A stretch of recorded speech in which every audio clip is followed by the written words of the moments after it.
I come from a very musical family. I don't have any memories without music. My dad's a pedal steel player that did session work around my tri-state area. So, and they had a traveling group, so I was on the road every weekend. So it's kind of all I've known, and actually played drums first because my brother was a drummer, and then picked up guitar, and I just kind of left drums behind. My parents were not musical, but they always had music playing. And my first grade music teacher met with my parents and told them that I should be taking some kind of lessons. So they asked me what I wanted to take, and I said guitar and piano. So they talked to a bunch of people, and I started on piano. So that's how that started for me. And I love music as it's just such a great soul expression. No matter what instrument, each instrument has its own expression. Slave. My one good thing is rhythm, because I started playing guitar when I was 30. I was in Skillet, and I was pregnant with my daughter. And with each Skillet record, John and I will talk about how do we want to morph the sound? How do we recreate ourselves? And so we were going into recording Collide, which was in I think 2002, somewhere around in there. And we kind of decided this needs to be a little more raw, a little more, if they're keys, organic, so piano and strings, but mostly heavy guitars. So he's like, you're going to have to learn to play guitar. So that is my glamorous guitar story. So I've been playing now for, I guess about 12 years, but... I was in my first band, let's see, I was in junior high, so I was like 13. That's like when you're traveling in a van, which... Wow, you traveled in a van when you were 13? I totally traveled in a van. So that was fun. It was like with some of my best friends for a couple years. And then from that, I played with, when I was a sophomore in high school, I toured a little bit with another band that kind of toured. I got to go to Germany with them when I was in high school, so that was cool. Wow. And then not long before I joined Skillet, I was just touring with an indie artist in a Toyota Corolla with a bass cabinet next to me in the back. We were in a Toyota Corolla and a Chevy minivan. Paying the dues. I'm sure she has some good. I paid a lot of dues. I'm sure. Yeah. I smells. Certain smells in vans. It was just me. I was the only girl and a bunch of dudes in a van, so you can imagine. And when you can't afford hotel rooms and you're getting ready at truck stops. Oh, yes. All that kind of stuff. It didn't smell pretty, but it was fun. Yeah, I grew up playing at church. So yeah, me too. Probably from the time I was 12 years old, I was playing keys.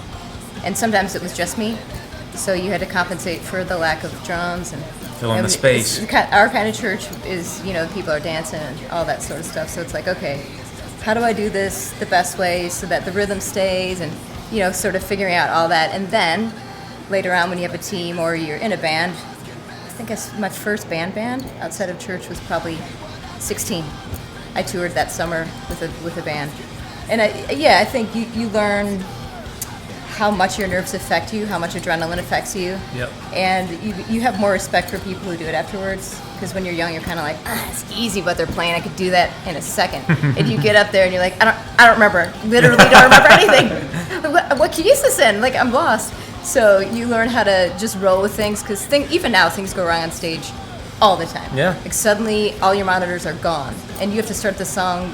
Nobody's clicking you off. You're like, okay, figure this out. One time they were out there doing an acoustic set. I was off stage because I wasn't playing acoustic, and the acoustic wasn't on in the mains.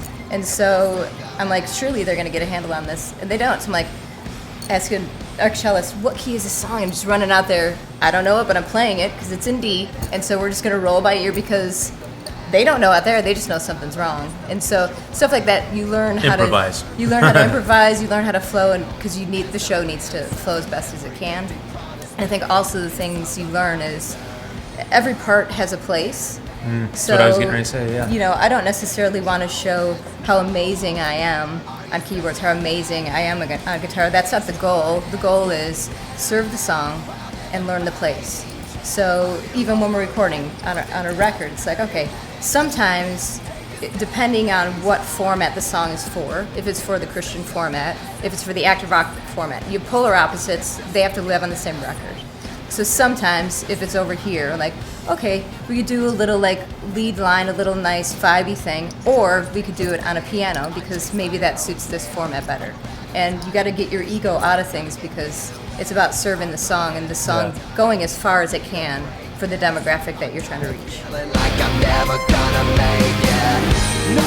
We just want it to rock, and people listening to it can have fun. We have fans that are atheists, all the way over to super hardcore Christians, and we have some Muslim fans, so it's kind of like, all right, we don't want to be super preachy, we want to make great music that's awesome, great songs that people can relate to and that can help people regardless of if they are Christians or not. Right. But our faith is very deep, and you will see our paradigms in all the songs that we write.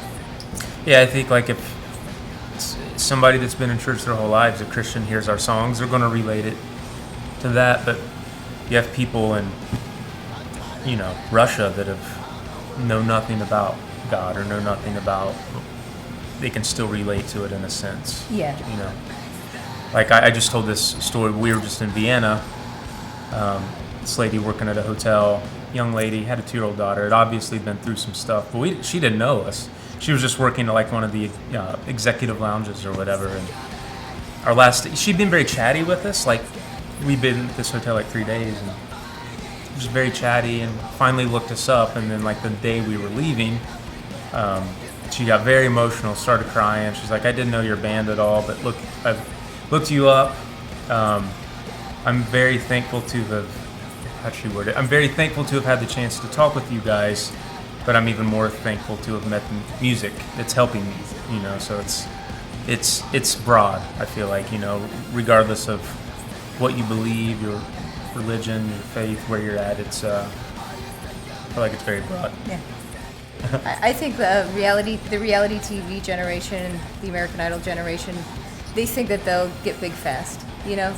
That there's not a climb, and I think for most musicians, this job is just going to be super, super hard work. You'll barely make any money. And that's more the reality than, oh, now I'm a big star and people are throwing cash at me and I tour in a bus and, So you have to love this if you want to do it. And you got to practice because we all live in a generation that wants immediacy, and you watch like the Divergent movies and she's suddenly like, can fight big men and take them down without any training. Like that's not reality with music. You've got to spend the time practicing. So I think it's important to know your why before you know your how. Meaning know why you're doing what you're doing before you focus on how you're going to get there.